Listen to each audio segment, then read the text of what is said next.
Café Belgrado.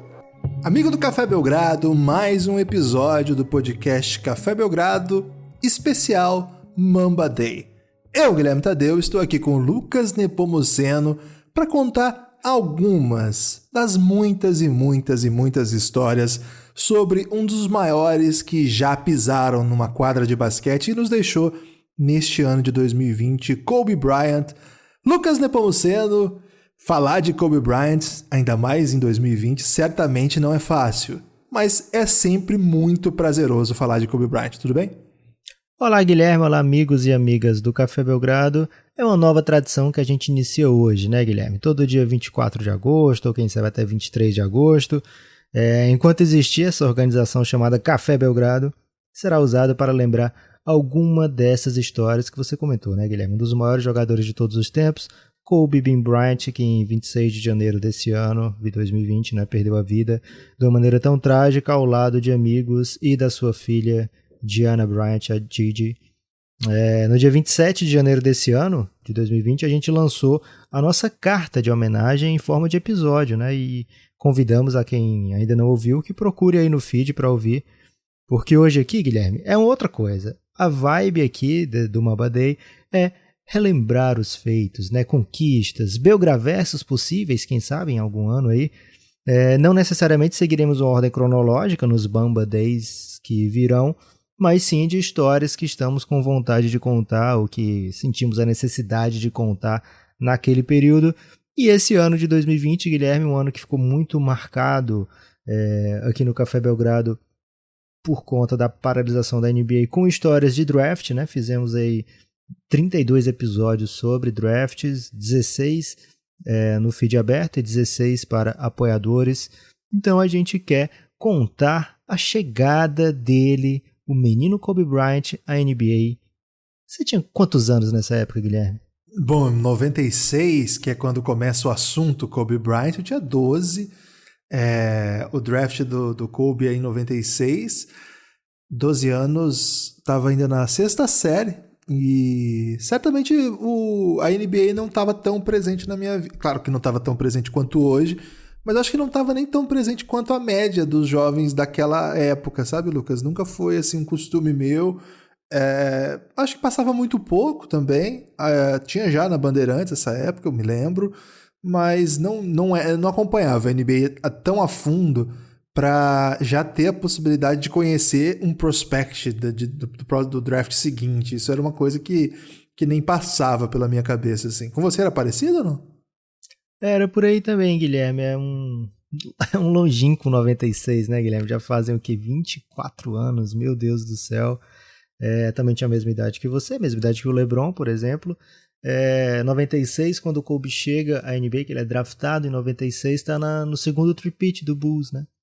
Inclusive no documentário Last Dance, eles comentam, né, no All-Star Game de 98, aquele jovem abusado do Lakers pensa que dá para fazer um jogo de X1 contra mim, né? E o pessoal ri bastante lá no vestiário, mas esse Kobe, né, que chega em 96 à NBA, é isso mesmo, é um abusado, sempre foi, né, Guilherme? Mas ele não chega como uma primeira escolha, como se espera do melhor jogador da classe, um dos melhores de todos os tempos. Ele não chega sequer como escolha top 3, Guilherme. Ele não é nem uma escolha top 10. O que tinha nesse draft de 96 que deu pro Kobe escapar tanto? Acho que é importante situar, assim, que o Kobe, ele é filho de jogador de NBA, então, assim, ele cresceu no ambiente da NBA, mas o pai dele não era uma estrela da NBA. Ele jogou na NBA, também jogou muito tempo na Europa. 8 anos, né? É uma carreira, né? Teve uma carreira. Agora, depois ele foi jogar na Europa, jogou na Itália, onde Kobe cresceu, e Kobe pôde acompanhar muito do basquete italiano. É uma das línguas... E do Oscar.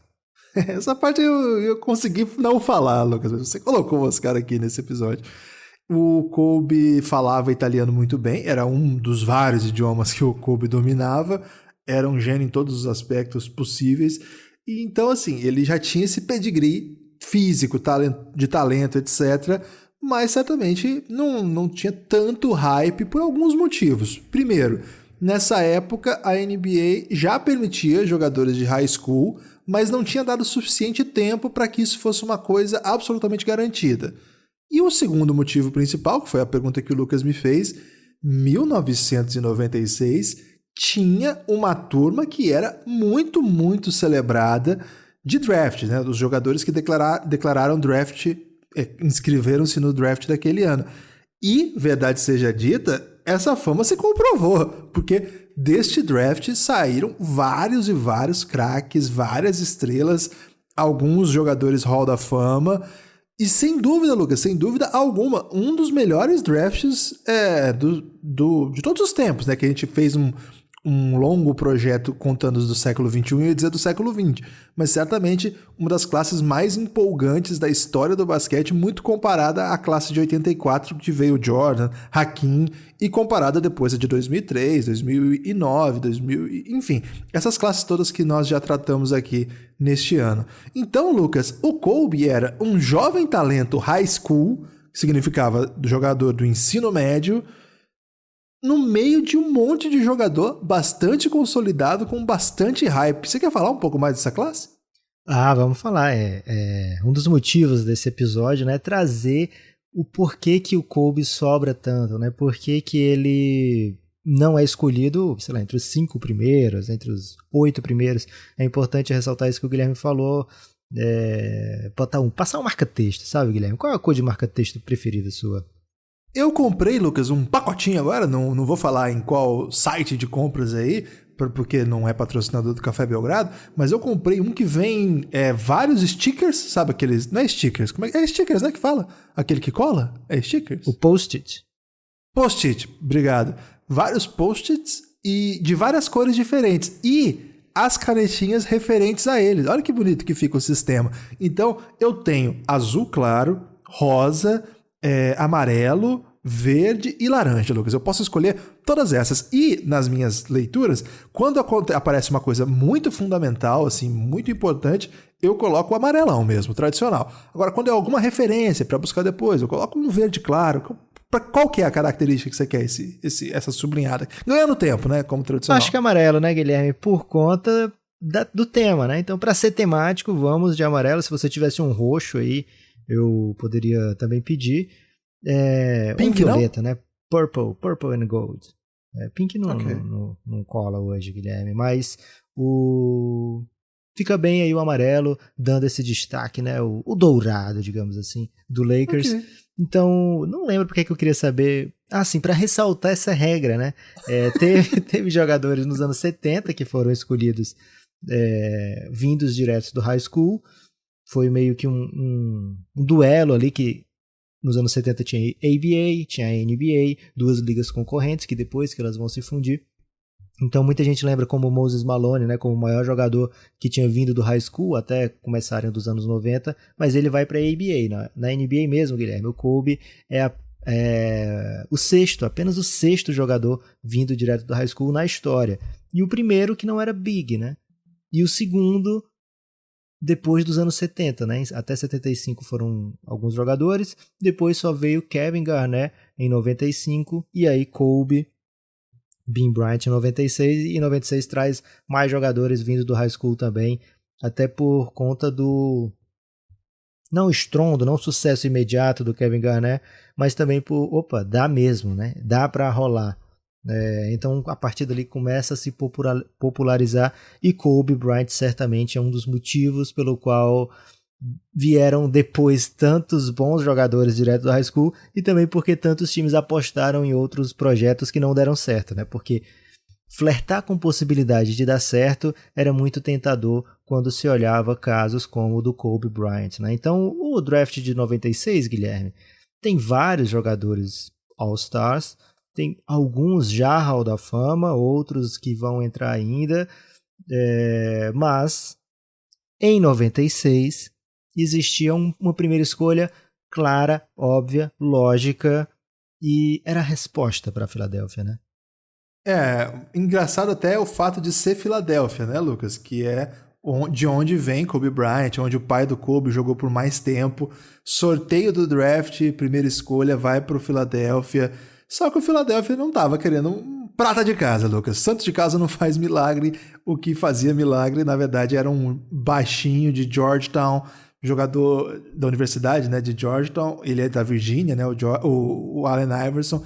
Cara, Allen Iverson era a bola da vez, era um jogador espetacular. E, verdade seja dita, Lucas, uma baita primeira escolha, né? Claro que o Kobe Bryant é o jogador lendário dessa classe, mas não dá pra dizer que o Philadelphia errou ao escolher Allen Iverson, um jogador geracional, um jogador que levou o Philadelphia 76ers pra final da NBA, um jogador com prêmios. Claro que a carreira dos dois, quando você compara, eles estão em diferentes prateleiras, mas também um jogador relevante demais, 11 vezes All-Star, jogador Hall da Fama, MVP da NBA, uma escolha muito segura, muito sólida. Allen Iverson, que inclusive enfrentaria dali a alguns anos o Kobe Bryant numa final de NBA e levaria a pior, Lucas. Uma escolha assim histórica também. Que draft é esse, hein?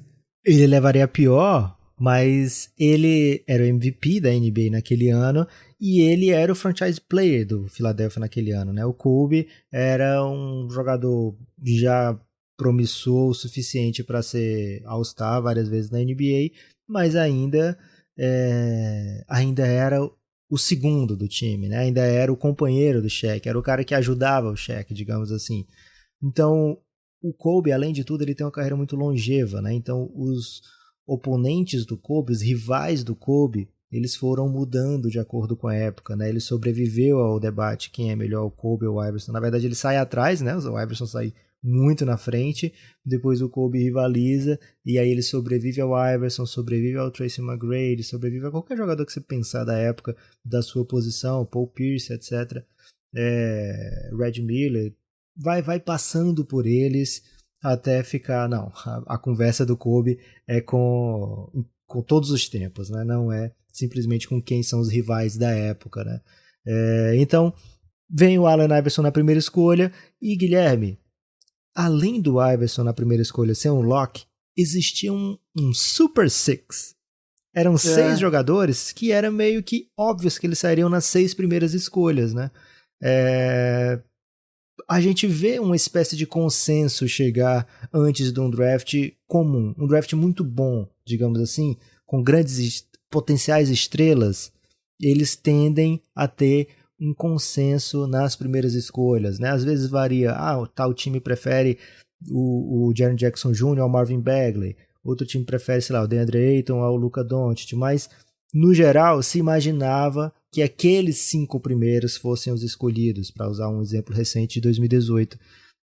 Então, existia nesse draft o Super Six, e Guilherme, desses Super Six saíram nada menos que 5 All-Stars, sendo 2 deles ao NBA, além de ser All-Star, e 2 desses outros 2, né, sendo, além de All-NBA, além de All-Star, já no Hall da Fama. Então dá para dizer que é um Super Six de verdade, né? E o que não foi desses todos aí, o único que não foi All-Star, também teve uma excepcional carreira.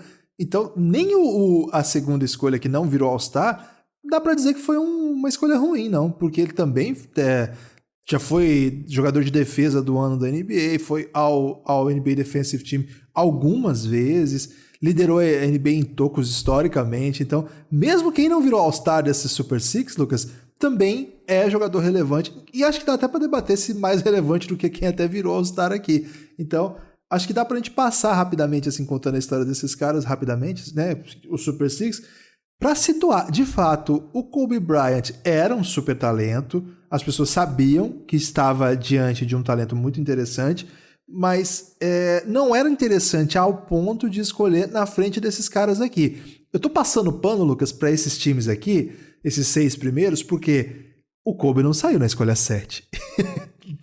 Esse é um drama, porque ele não vem na escolha 7. Depois tem gente que faz muita barbeiragem. Mas Marcus Camby na escolha 2. Marcus Camby era um grande jogador, não era, Lucas?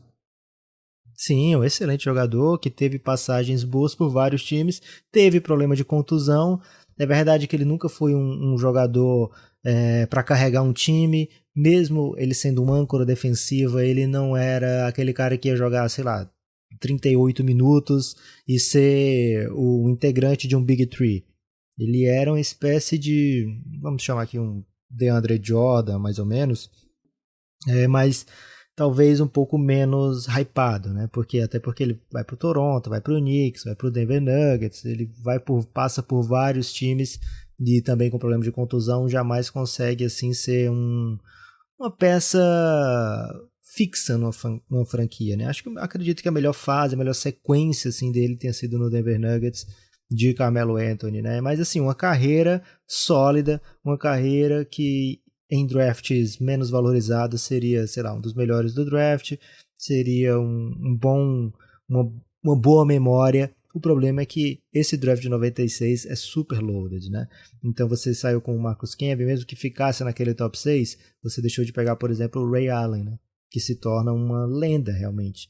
Então o Marcus Camby é bom jogador, assim como o bom jogador Sharif Abdul-Rahim, ele teve um auge um pouco mais rápido do que os demais, né, dos grandes nomes, mas em certo momento ele era, sei lá, uma estrela da NBA, né, um jogador super dominante. Depois veio o Stephon Marbury, e o Marbury ele... não sei nem o que dizer do Marbury, velho, porque ele vai pro Minnesota, joga com o Kevin Garnett, se forma ali uma dupla dinâmica, depois ele sai, aí vai pro Phoenix Suns, e no Phoenix Suns também ele joga muito bem, né, conhecido como Starbury, e vai até ser o primeiro mentor do Leandrinho na NBA, depois vai pro Knicks, as coisas crescem ainda mais, porque agora ele tá em New York, é um autêntico All-Star em Nova York, e depois acontece muita doideira, eu não sei nem explicar o que acontece. Você sabe, Guilherme, você como uma pessoa que acompanha o Knicks aí de perto, sabe explicar o que rolou com o Stephon Marbury? Virou irrelevante, né? Mas em dado momento ele era um dos melhores armadores da NBA, sim. Inclusive, o ano de calor do Amar'e Stoudemire, quando o Suns ganha o jogo 1 nos playoffs contra o Spurs, o Marbury joga muito, muito aquela série, né? E é trocado depois, mas certamente é um grande jogador. Seguindo, Lucas, Ray Allen, acho que dá pra dizer que Ray Allen dispensa apresentações, ou temos ouvintes jovens demais pra falar uma frase dessa, Lucas? Guilherme, se tiver algum ouvinte que não conhece Ray Allen, que bom, né? Porque ele vai poder agora ligar aí o YouTube. O YouTube não patrocina o Café Belgrado, nunca mandou nem um centavo pra gente, Guilherme. Então vai ligar um site de vídeos aí, que é a sua escolha, e vai procurar Ray Allen. E aí sim, Guilherme, a pessoa vai ter direito a conhecer grandes momentos da NBA, que o cara foi brabo em várias épocas, viu? Foi 10 vezes All-Star, foi ao NBA Second e Third Team, foi 2 vezes campeão, uma pelo Celtics e uma em que ele mata aquela que é considerada uma das, se não a maior. Você vai dar spoiler aí pro cara que nunca ouviu falar de Ray Allen, velho? Deixa eu falar pelo menos isso, ele é responsável pela uma das, ou se não a maior, bola da história das finais da NBA, um dos chutes mais incríveis, o torcedor do Spurs me perdoe aí por essa lembrança.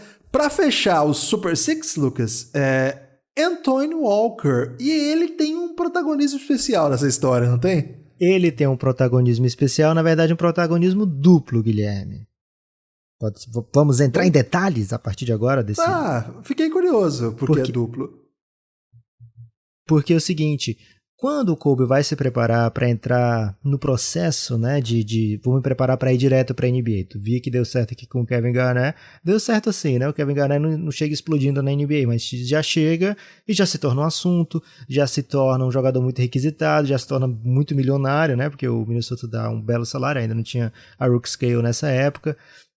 Então, assim... Deu certo, e vai dar certo mais ainda para o futuro, né? Mas já para aquele ano já tinha dado certo. Então o Kobe começa a se preparar para entrar direto na NBA, e aí ele pergunta pro técnico dele, né? Ainda com 17 anos, você acha que quem sai antes de mim no draft, né? Porque o Kobe pensava alto, Guilherme, ele não pensava que ia vir 12 pessoas antes dele, né? Ele pergunta meio que no singular, né? Quem é que você acha que vai ser escolhido antes de mim? Aí o técnico dele pensa e fala, cara, Antoine Walker. E o Antoine Walker é um jogador de Kentucky, né? Que ele vai liderar naquele ano o time ao título da NCAA. E o outro é o Kerry Kittles. O Kerry Kittles ele vai sair na escolha 8 pelo New Jersey Nets. É um jogador de Vila Nova que fazia 20 pontos por jogo na NCAA e que era visto, Guilherme, como o próximo Scott Pippen, né?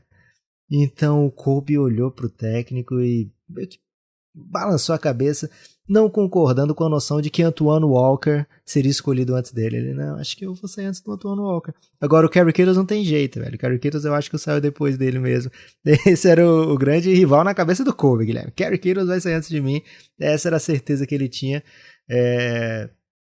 Então, o Antoine Walker já tem essa história aí, mas tem uma história que ficou muito deliciosa. Primeiro porque ela vem aparecer, né? Vai ganhar relevância muitos e muitos anos depois. Então o Kobe já tinha tido basicamente toda a carreira dele quando ele vai escutar a história de como ele quase foi jogador do Boston Celtics. E acho que esse merece um destaque especial nesse episódio, né, Guilherme?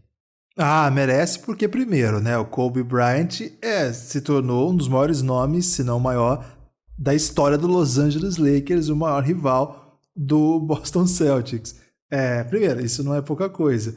Segundo, o Boston Celtics, nesse século, enquanto o Kobe esteve na NBA, embora tenha vencido até o Kobe em uma das ocasiões para conquistar um título, não foi tão vitorioso quanto o Lakers e certamente, por consequência, também não foi tão vitorioso contra o Kobe Bryant. E acho que é delicioso pelo simples fato de que a impressão que dá, Lucas, e por tudo que a gente leu, é que o Celtics sabia o que tinha à disposição, mas eles não tiveram vamos dizer assim, eles não tiveram eles esmagaram a rata, paciência. né, Guilherme? Não tiveram o que era necessário, porque, cara, essa história é maravilhosa, né? O Kobe escuta essa história já, como eu falei, né? Depois de ser já essa lenda Kobe Bryant, e tem um personagem histórico no meio, né? Porque uma pessoa que trabalhava no escritório do Boston Celtics conta que foi levado até a sala do pensamento, digamos assim, né? O Boston Celtics tem um Bill Russell como um dos maiores jogadores da história, Larry Bird, mas tem um nome tão grande quanto eles, Guilherme, que nunca fez uma cesta, que é o Red Auerbach, né? O maior técnico, o que mais vezes venceu a NBA, o ruivo, que depois se torna o GM, aquele que acendia um cigarro quando ele percebia que a vitória estava garantida, né? Um charuto, na verdade. E depois ele vai trabalhar como GM do Boston, consegue excelentes trocas, né? Trocas assim, inimagináveis, e depois vira uma espécie de consultor, meio como o Jerry West, né? Hoje por alguns times. E chega até ele o nome do Kobe Bryant, né? A gente tem aqui a sexta escolha. Tava meio locado aqui em pegar um jogador do Super Six, porque assim, o Boston ele tinha a 9ª escolha desse draft, né? Mas aí logo, bem antes do draft eles conseguem já acertar com o Dallas. Olha, eu quero a tua escolha 6, eu te mando tal coisa, você manda tal coisa, beleza. Ficou acertado que o Boston teria a 6ª escolha.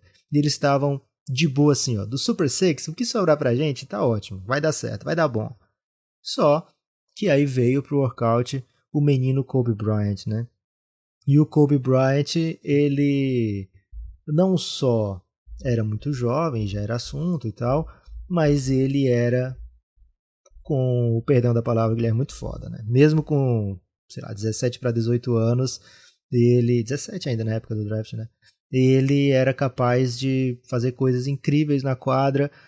Fisicamente ele não parecia de 17, né? Ele tinha a altura que ele vai jogar a carreira toda dele na NBA, já tinha um físico assim que você percebia que bastava dar uma encorpadinha, porque ele já era bem alto, longilíneo e se movimentava muito bem em quadra, né? Com arremesso puro, digamos assim, com range, né? Podia arremessar de vários lugares da quadra e muito confiante, né? Muito certeiro. Inclusive, Guilherme, vários times marcaram ele lá. Opa, é um perigo no exame psicológico. Ele é meio obsessivo, esse menino. Marcaram como algo bem complicado na ficha dele, né? Como um red flag, enquanto outros times colocaram isso como um cara muito centrado e focado em ser o melhor possível, né? Então tinha esse fator que dentro do workout dava ruim para os adversários, né? Porque uma coisa é você ser, sei lá, vai pro workout contra o Iverson e aí o Iverson te dá um crossover. Outra coisa é contra o menino, né, Guilherme? O menino de escola ainda e não big, né? Porque o grande lance de você pegar menino muito jovem, né, era a ideia de pegar bigs. Só que o Kobe Bryant já era aquilo que a gente aprendeu a admirar do ponto de vista mental essa época. Ele era, claro que talvez não no nível que a gente reconheceria depois. Mas ele já tinha, né, Lucas, aquela Mamba mentality antes disso sequer existir, né, essa ideia que viria mais adiante. Mas, cara, ele era um estudioso do jogo, ele sabia tudo sobre as superestrelas da NBA, ele falava disso, né, ele falava que ele assistia as fitas dos jogos pra, basicamente, assim, não é copiar, não sei se é o termo, mas pra aprender de Kobe, absorver de Michael Jordan, de Larry Bird, entre outros. E quando ele chega no Celtics, ele dá aquele show no treinamento, e era um show mesmo, porque de fato ele era muito aprimorado, né? Muito requintado, com muitos recursos, muito fundamento. O Kobe sempre mostrou isso. Eles chamam para entrevista e, Lucas, ele impressiona na entrevista porque ele mostra tudo isso. Claro que ele não falou que ele era um torcedor do Lakers, como ele sempre foi, deixou isso baixo, mas começou a falar da história do Celtics, começou a falar de Larry Bird, de Red Auerbach, começou a falar de Bill Russell, e os caras ficaram impressionadíssimos. E uma das questões que saiu desse workout, dessa entrevista, eu acho uma das frases mais bonitas sobre o Kobe Bryant, que ele teria dito nessa entrevista, que perguntaram para ele assim, tá, eu sei o que você vai fazer, eu sei que você pode evoluir, mas como que você vai evoluir durante a temporada? Porque a temporada da NBA não é igual ao do high school, você tem que viajar, você não vai ter tempo. Então como é que você vai fazer isso aí, né? Porque você não vai jogar tanto tempo assim, etc. Aí a resposta dele foi, eu sonho com basquete. A hora que eu acordo, eu vou jogar basquete. A minha vida é isso. Eu não faço outra coisa senão basquete. Então é óbvio que eu vou evoluir. E certamente ele mostrou que ele tinha razão, né? Não parou de evoluir jamais. Kobe Bryant é um dos jogadores que mais se aprimorou ao longo da carreira, até para manter-se sempre em alto nível, né? Sempre altamente competitivo. Lucas, o pessoal do Celtics, depois desses treinos aí, ficou empolgadíssimo com ele, ficou interessado de fato em escolhê-lo. E eles tinham a ideia de que ele estaria disponível na escolha 9, Lucas, que era a escolha que eles tinham.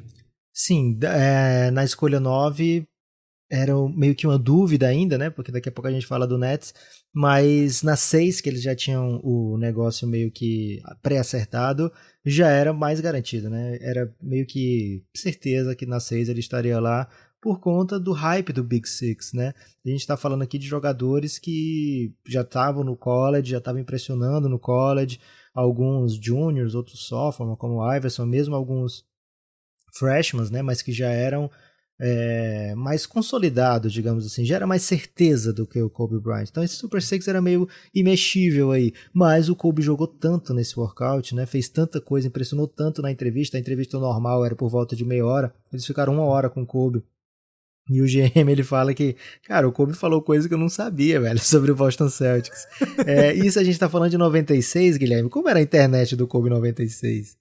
Cara, o Kobe, na verdade, isso tudo tá numa matéria que a ESPN fez em 2015 ainda, várias dessas histórias que a gente tá contando aqui, não todas. E, na verdade, eles contam uma história que eu acho que respondendo essa de como era a internet do Kobe. Na verdade, quando o Kobe estava na Itália, os avós dele pegavam fitas da NBA e mandavam por correio para ele assistir, Lucas. Esse era o grau aí de informação que o Kobe absorvia com VHS mandado aí por internet, por Sedex da época, não sei como é que chamava, o Sedex lá na Itália. Deve ser o FedEx, né? O FedEx é internacional. Ah, então era assim que ele recebia essas fitas aí. Era isso, o Kobe era um maluco mesmo, né? Um alucinado por basquete, apaixonado mesmo pelo jogo e sabia dessas histórias todas, né? Isso é impressionante. Agora, uma coisa que me chama a atenção, Lucas, é que todos eles falam assim, de fato, não, era maravilhoso, é tudo isso que eu nunca vi. A melhor entrevista que eu já vi, o melhor treino que eu já vi.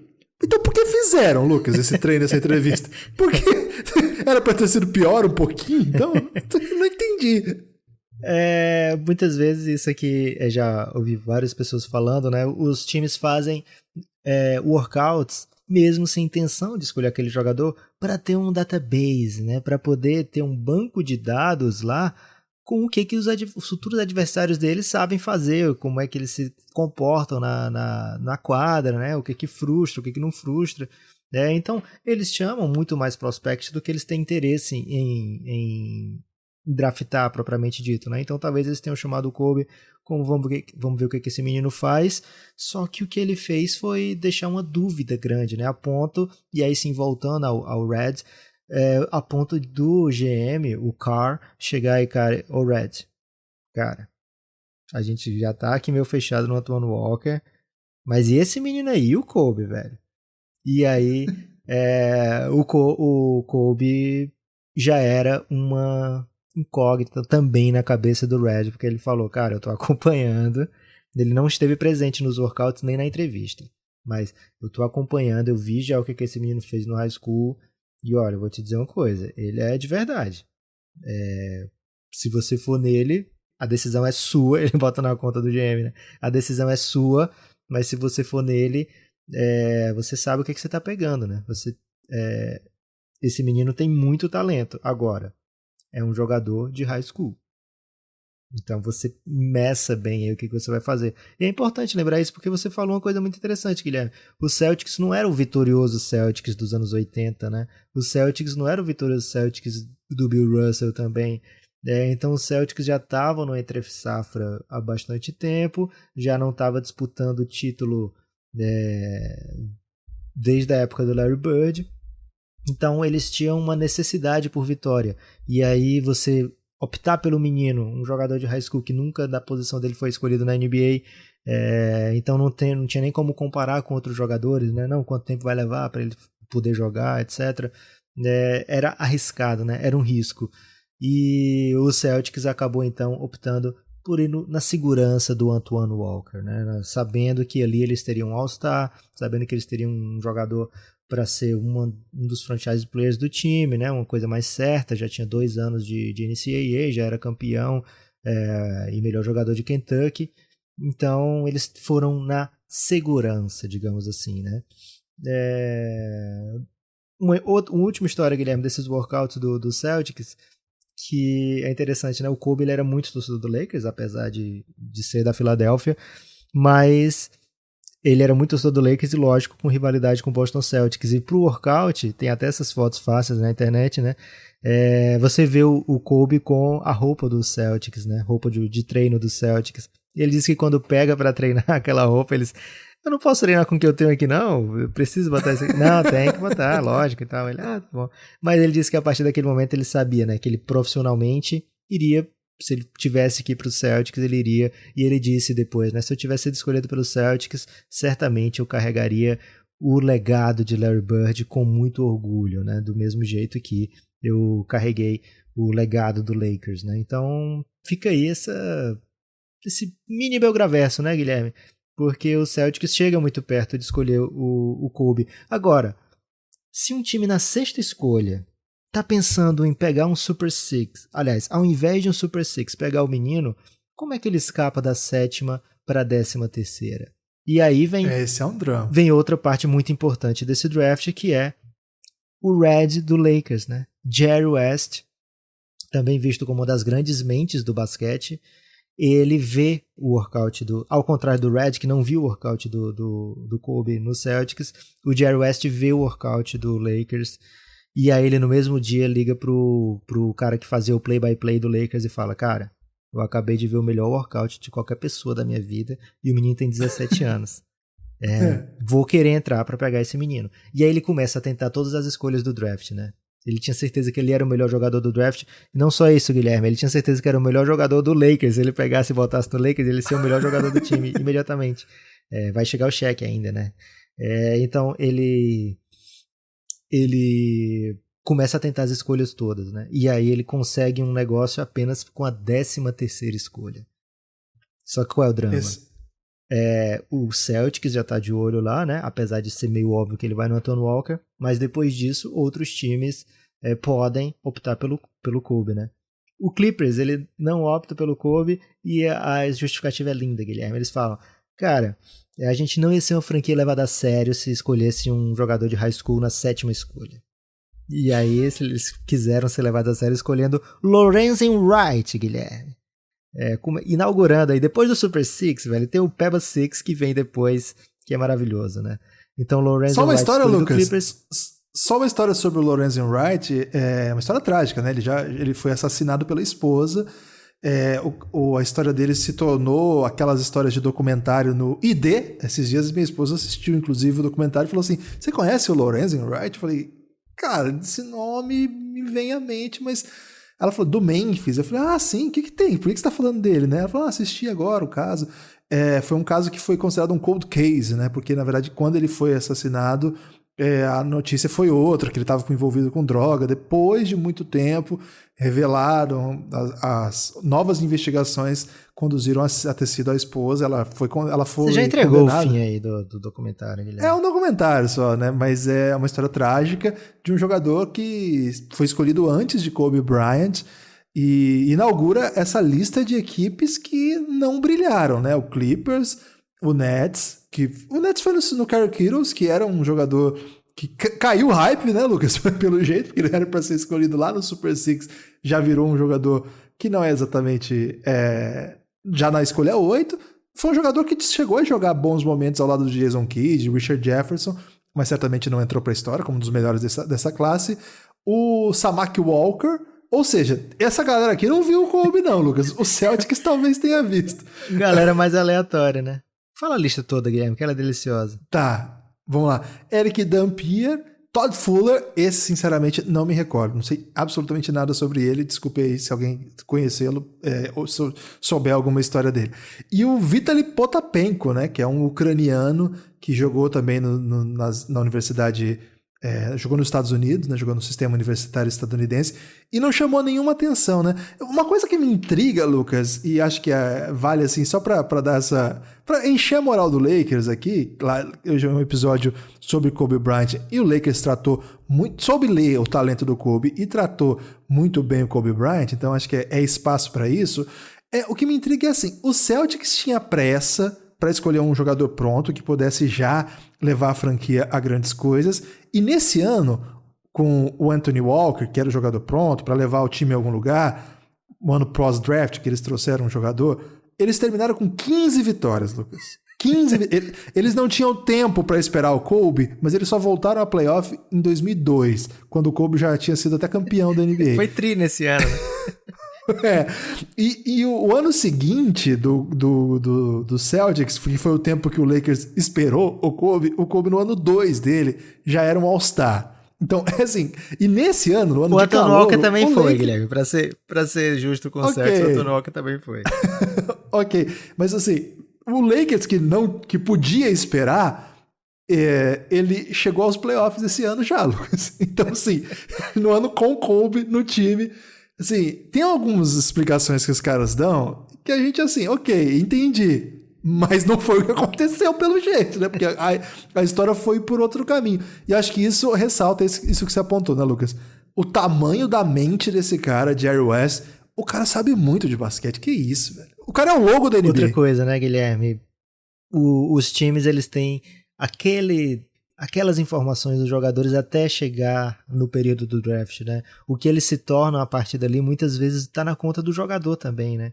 Então, talvez mais do que do que o workout, eles deviam ter levado em conta a entrevista do Kobe, né? Porque certamente ele deve ter mostrado o quanto ele tinha interesse em continuar melhorando, né?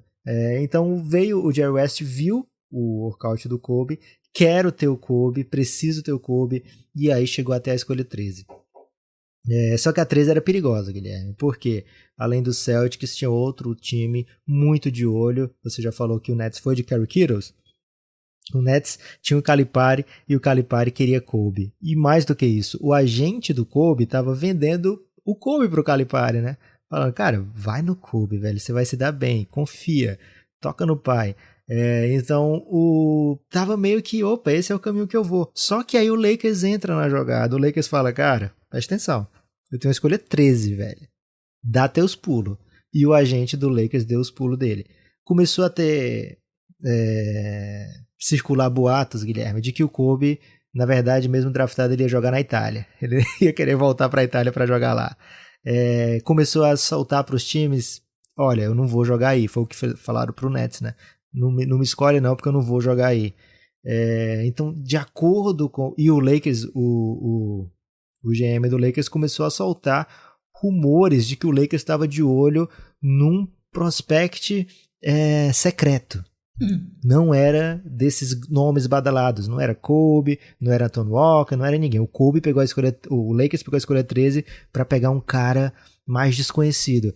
E até fazer sentido, Guilherme, porque olha só os caras saíram depois do Kobe. Peja Stojakovic, Foda. Steve Nash, Lenda. Jermaine O'Neal, né? Lenda. Então saíram vários jogadores All-Stars também depois do Kobe, né? Então começou a ter vários tipos de rumores, várias doideiras, inclusive times recebendo a notícia de que, olha, não escolha o Kobe porque ele não vai para aí. Então ficou meio que o Lakers deu um jeito de chegar até o Kobe, e o Kobe, ao saber, né, o staff do Kobe, ao saber do Lakers que tinha esse interesse, também formulou maneiras de que os times podem escolher jogadores que não querem ir para lá, né? A gente já viu franquia fazer isso. Você não quer vir para cá? Cara, a regra diz que eu posso escolher quem eu quiser e você vai vir para cá. Vou te escolher, né? Depois a gente vê o que faz.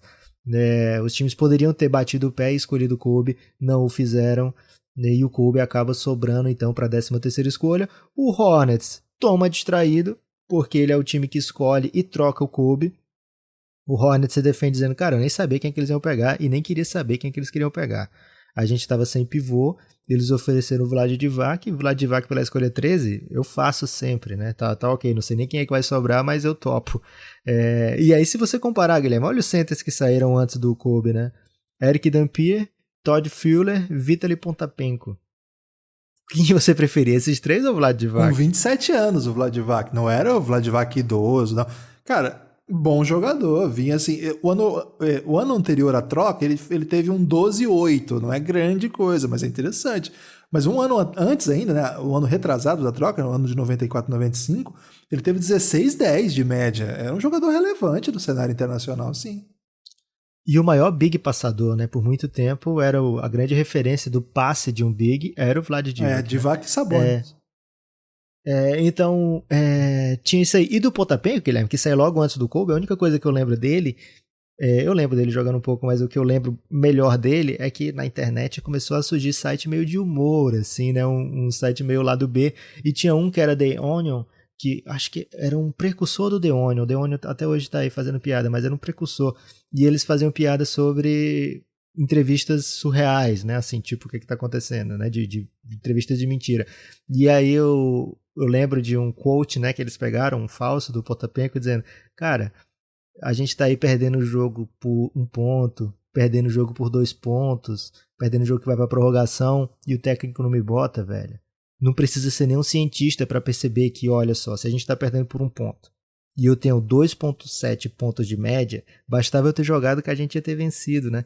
E eu lembro dessa piada até hoje, que eu acho ela maravilhosa, Guilherme. Então eu quis compartilhar aí a minha lembrança de Vitaly Pontapenko, que eu sempre chamo de Pontapenko, seria mais belo, mas é o Pontapenko, que é escolhido logo antes do Kobe. Então sobra o Kobe pro Lakers de uma maneira pouco usual, digamos assim, mas esse casamento não barata, acontece. né, Lucas? Não foi barato. Não foi barato, mas não foi caro, né, Guilherme? O combinado não sai caro. O combinado não sai caro, mas assim, não foi assim, olha, não foi, por exemplo, o Nowitzki pelo Tractor Trailer, que Isso. É uma troca um pouco mais assim, meu Deus, mas é porque o Kobe é o Kobe, né? Mas o Divac é um jogador histórico também, virou até GM da NBA depois, pra azar do digamos time assim, saiu barato porque o Lakers está trazendo cheque também, né?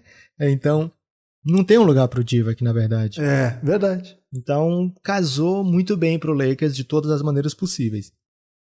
Então, só para arrematar esse draft, né, Guilherme, pra gente falar um pouco mais do Kobe como novato, como a gente falou, né, saiu o Peja, que foi All-Star, saiu o Jermaine O'Neal na 17, esse jogador veio do high school e era o Big, né, o Big que veio do high school, com muita carinha de bebê ainda. Saiu um jogador que é BMVP da NBA, na escolha 15, Steve Nash, pelo Phoenix Suns. 15, aliás, é uma escolha muito capaz de dar grandes estrelas, né? Porque a gente já viu Giannis, já viu Kawhi, Steve Nash. E sai na escolha 20 também o Zydrunas Ilgauskas, que também se torna All-Star. E alguns outros bons jogadores de carreira, né? Que saem ao longo aí desse draft inteiro. Enfim, um dos grandes drafts da história.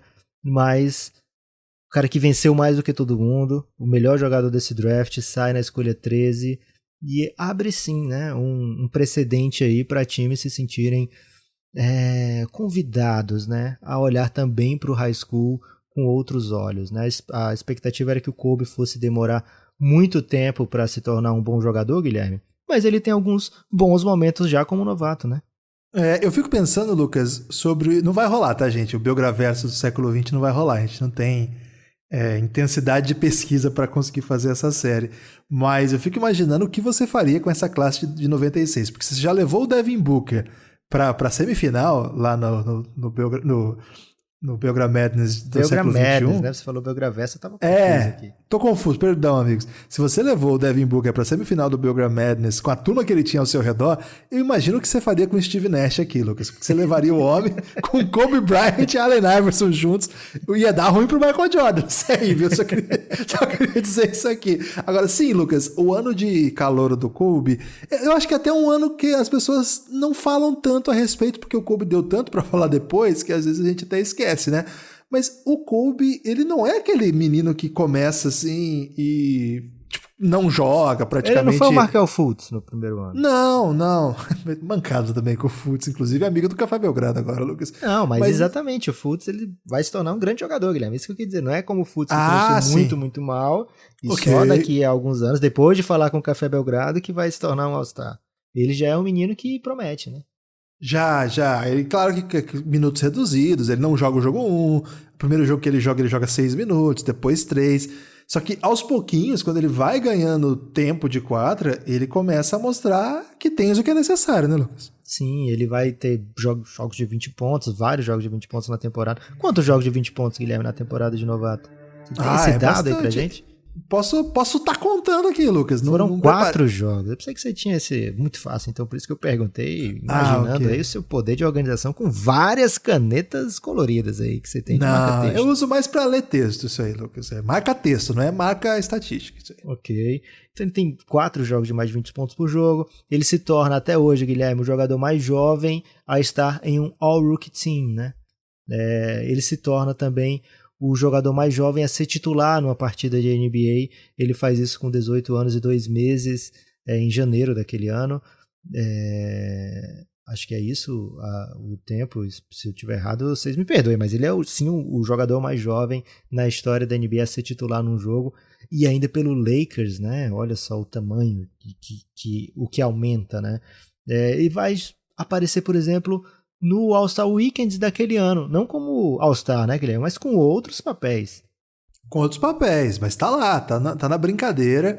A gente tem que lembrar também, Lucas, que a NBA não era como é hoje, em que o início do draft já tem, sei lá, 4, 5 jogadores que vêm depois de só um ano na universidade, né? O que se tornou muito comum. Hoje em dia, se o jogador fica 2, 3 anos na universidade, já não vira prospect tão top. Nesse ano, por exemplo, a primeira escolha, o Iverson, que era bem jovem, ele já tinha passado 2 anos em Georgetown. O Marcus Camby, que foi a segunda escolha, passou 3 anos em Massachusetts. UMass, né, que era o nome do time. Tinha 2 freshmen, o Marbury e o Abdul-Rahim, mas tinha o Ray Allen, por exemplo, que também era júnior. Tinha alguns seniors, né, o caso do Kerry Kittles, ele jogou 4 anos.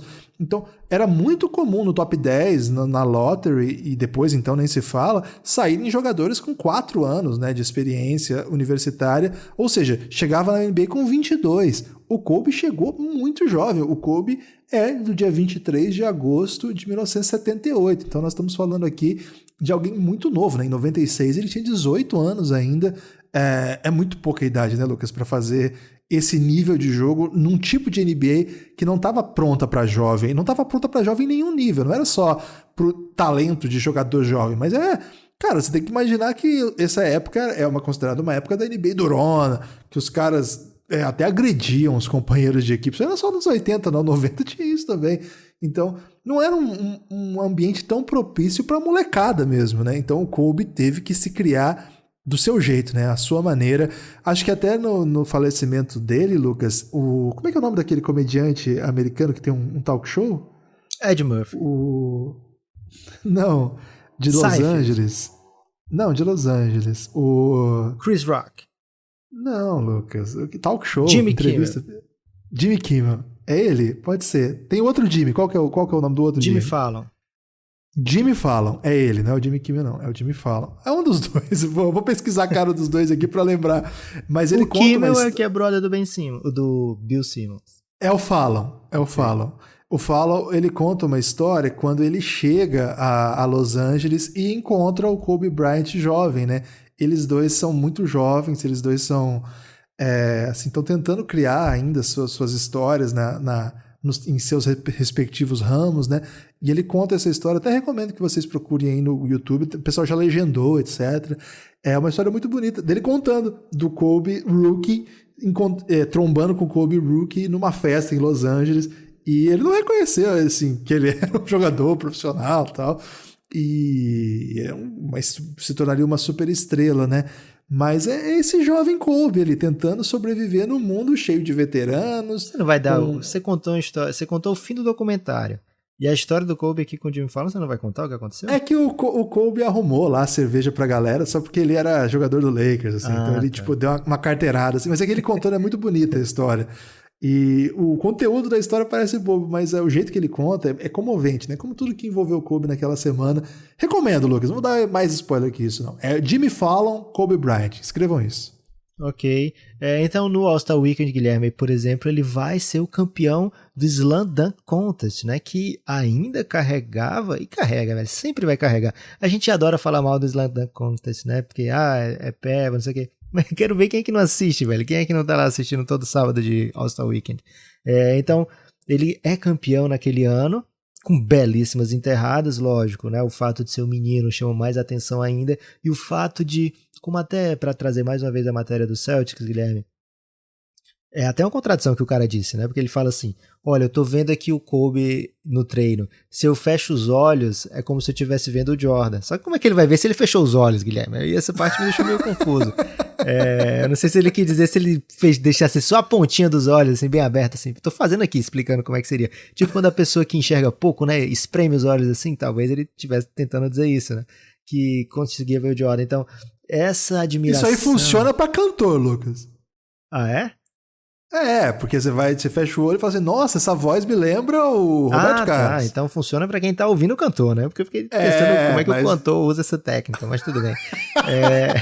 Então, o Kobe trazia já, né, esses trejeitos, né? Então, já começava assim a pensar, cara, será que esse menino vai ser mesmo um sucessor, né? O que ele pode trazer? Ou então, como ele é ousado, fica imitando aí o Jordan, né? Um menino velho desse que nem tá cheirando a leite ainda.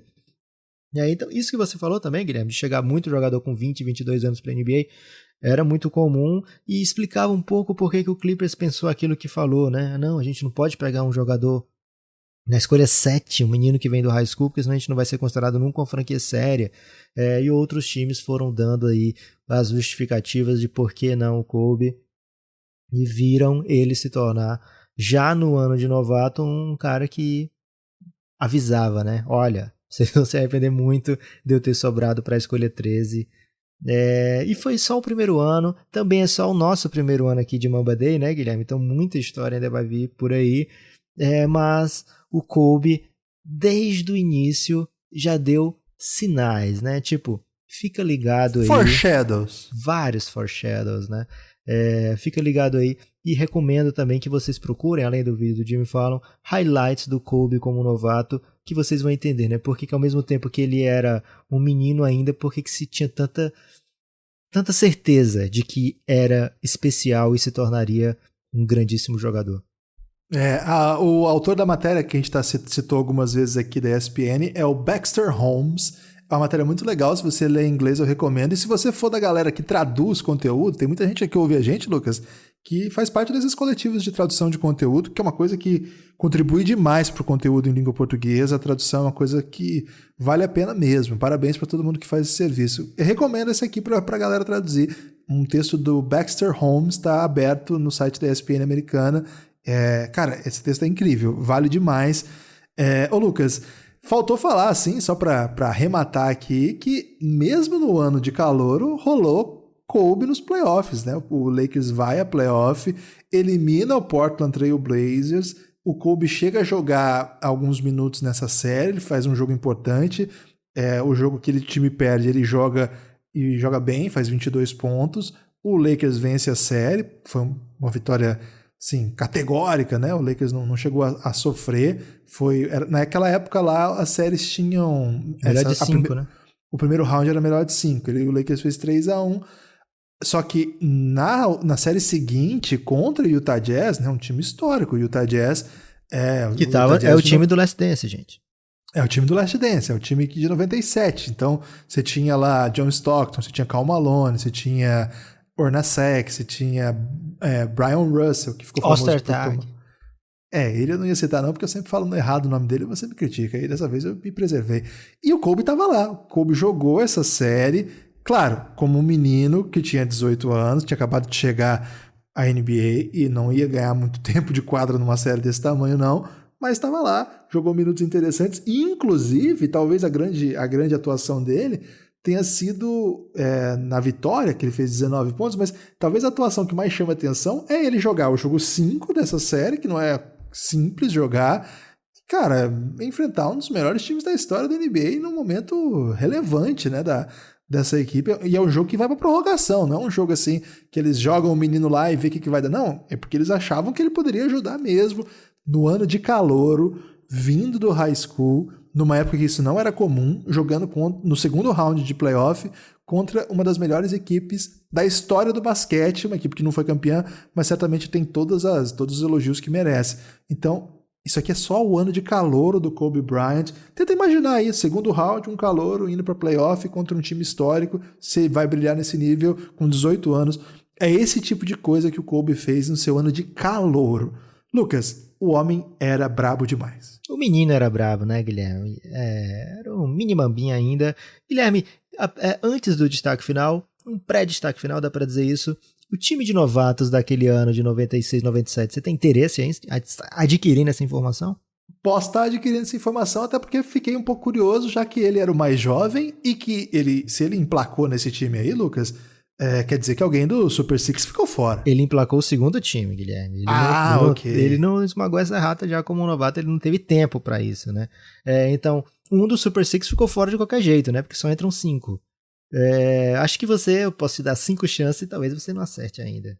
Allen Iverson ficou fora? Ele foi o novato do ano, então ele ficou dentro. O Stephen Marbury ficou fora? Ele ficou dentro também, mais um do Super Six dentro. Ray Allen ficou fora? Aí você acertou na terceira. O Ray Allen... eu tava tentando errar todos pra dar carisma. Porque ele era o, assim, o que teve mais títulos, né? Fora o Iverson. Dá pra ter esse debate, né? Quem teve a melhor carreira, Allen Iverson ou Ray Allen.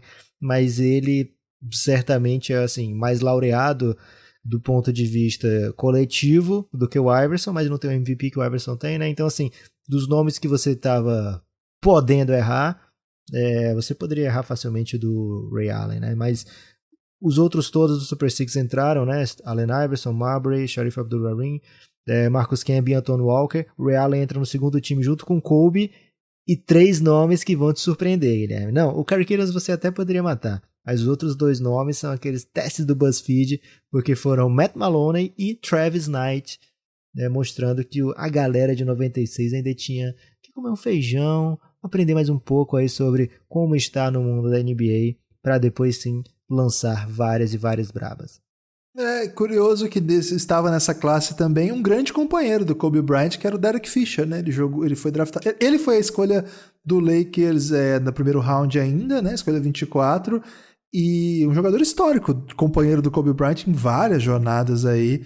É um cara que também vem dessa classe aí. História interessante. O Kobe nunca foi campeão sem Derek Fisher no time. Ok, é uma maneira de construir essa frase bem curiosa. Porque é engraçado, né? Porque tinha isso do Shaq, né? As pessoas falavam, ele nunca foi campeão sem o Shaq, mas depois vem mais 2 títulos e as pessoas percebem, opa, nunca foi campeão sem o Fisher, né? Porque o Fischer sai e depois volta pro Lakers, né? E Guilherme, agora sim, posso dar meu destaque final? Você pode, inclusive, tá podendo, porque é reta final de podcast. Muito lembrado, a gente nem falou de LeBron James nesse episódio, né? E é um jogador que é um desses que tem as portas abertas pelo Kobe, de jogador vindo high school, ser tratado com naturalidade, né? Para ser escolhido lá em cima. E Porque eu falei aqui em LeBron James. Posso estar esquecendo? Não, mas eu já lembrei. Porque ficou muito famosa The Decision em 2010, quando o LeBron James chama uma equipe de TV, na verdade vai até o estúdio, né, anunciar que está levando os talentos dele para Miami, né? Então, isso aí virou meme até hoje, vai ficar eternizado para sempre na internet. Um vídeo muito menos famoso, Guilherme, é o Kobe anunciando para qual college ele iria, né? O Kobe tem essa tradição, né, nos Estados Unidos, do jogador escolher o boné lá, né? Tem lá vários bonés, e aí ele pega o boné e mostra na hora, outros fazem uma surpresa levantando a camisa, e embaixo da camisa tem lá a camisa da universidade onde ele vai jogar. Então o Kobe tem lá essa press conference, né, gravada, lógico, e ele vai lá anunciar o que ele vai fazer. Ele faz uma piadinha, dizendo como se ele tivesse esquecido o que queria dizer ali, e depois ele fala a frase, Guilherme: I'm taking my talents to the NBA. Então aí o Kobe levando os talentos dele também, já fazendo aí criando o caminho para o LeBron James utilizar no The Decision. Vários outros jogadores devem ter dito isso, mas eu quero aqui fazer esse link como se apenas eles dois fossem capazes de falar tal bela frase. O meu destaque final é que, se você gosta do Café Belgrado, apoie o Café Belgrado, cafébelgrado.com.br. Apoiadores de R$9 mensais, apenas R$9, sim. Você tem acesso a muito, muito conteúdo exclusivo que a gente produziu. E são muitas horas mesmo de podcast. Dá essa moral pra gente, cafébelgrado.com.br. Você pode apoiar com PicPay ou com boleto bancário ou ainda com cartão de crédito. São várias as opções. cafébelgrado.com.br. Se for no PicPay é só procurar o Café Belgrado e vem com a gente. Se você quiser fazer parte do nosso Telegram, é o mesmo sistema, só que o preço fica mais caro. Não é o preço, é o apoio, fica mais caro. R$20 mensais. Uma comunidade maravilhosa da galera que fica conversando sobre basquete durante os playoffs, então tá maravilhoso. Um abraço, muito obrigado pela audiência. Espalhe por aí que você ouviu e gostou do Café Belgrado, mesmo se você não tiver gostado. Mas se por acaso você não gostou e quiser espalhar, falar mal, a gente pede que você fique só em silêncio, que a gente vai ficar muito feliz também. Forte abraço.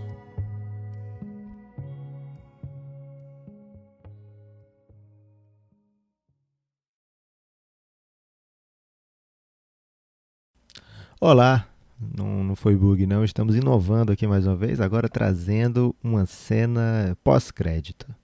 É isso, em 14 de janeiro de 2016, Kobe Bryant jogou pela última vez na Oracle Arena, a então arena do Golden State Warriors, onde eles conquistaram 3 títulos, né? Foram para 5 finais seguidas, e aí em 2016... exatamente no ano em que eles vencem as 73 partidas e mesmo assim ficam sem o título, Kobe fazia lá a sua última partida, e durante esse período o Jerry West, que hoje trabalha nos Los Angeles Clippers, trabalhava no Golden State Warriors. Então a direção do Golden State pediu para que ele gravasse um vídeo que seria passado na apresentação do Los Angeles Lakers, né? Então o Golden State Warriors colocou, mesmo com o Lakers jogando fora de casa, a direção do Golden State Warriors colocou um vídeo do Jerry West falando sobre Kobe Bryant. Jerry West foi citado aqui nesse podcast hoje por ter sido a pessoa que assim, se apaixonou e fez de tudo para que o Lakers conseguisse draftar Kobe. Ele fala sobre isso no vídeo. Ele fala também que mesmo que as pessoas entendam o quanto Kobe venceu, né, o tanto que ele conquistou, mesmo assim é possível que as pessoas não compreendam o quanto ele fez para conquistar, né? O quanto ele era esse cara obsessivo pelo trabalho, por melhorar, por se tornar o melhor jogador possível, né? Então o Jerry West fala sobre quando viu o Kobe lá com 17 anos pela primeira vez, fala com muito carinho do Kobe Bryant nesse tributo aí, que vocês podem procurar também o vídeo depois na internet. É bem, bem tocante. Kobe falou no pós-jogo que ele talvez nem jogasse esse jogo, porque ele estava meio dolorido, mas com o vídeo, né, com tudo que foi dito e pela recepção também na Oracle Arena, é importante falar mais uma vez, eu estava jogando fora de casa, mas vocês vão ouvir aí o apupo popular, né, o quanto as pessoas estavam impactadas, porque Kobe chega na NBA em 96, em 2016 ele está jogando suas últimas partidas e ele fez parte a carreira dele acompanhou a vida de muitas pessoas, né? Muitas pessoas apaixonadas pelo basquete estavam muito acostumadas a ter sempre Kobe lá, por isso que a gente colocou esse vídeo, na verdade, esse áudio desse vídeo aqui nesse podcast. Forte abraço e até a próxima. Kobe, 20 years ago, it's a long time ago, I had an opportunity to meet a 17-year-old kid who had the dream to be one of the greatest players of all time. I saw something really special in you, and it didn't have to do so much with your enormous skill at 17 years of age. You could almost feel this incredible determination and desire to compete and excel. 20 years later, I look back, I was right, the Lakers were right, and I see this incredible basketball player with a resume that's almost second to none. It's a sad night, but a very special night to have a chance to honor someone who has earned the respect of not only Laker fans, but fans throughout the world, and particularly in all the NBA arenas. You've been an unbelievably special player. 5 NBA championships, scoring championships, All-Star games. Even though that people look at this and say what an amazing player you are, I'm not so sure that they understand the enormous desire and this incredible fuel that drove you to be the person that you became. There are millions of kids throughout the world that you have inspired to be another Kobe Bryant. But tonight is our chance to say goodbye to this incredible player who has changed the landscape of the NBA. From all of us at the Golden State Warriors organization, and for all the fans in the Bay Area, I want to wish you the very best going forward. And at number 4 position, standing 6'6", in his 20th year out of Lower Marion High School in Pennsylvania, a 5-time NBA champion, 2-time NBA Finals MVP, League MVP, 17-time NBA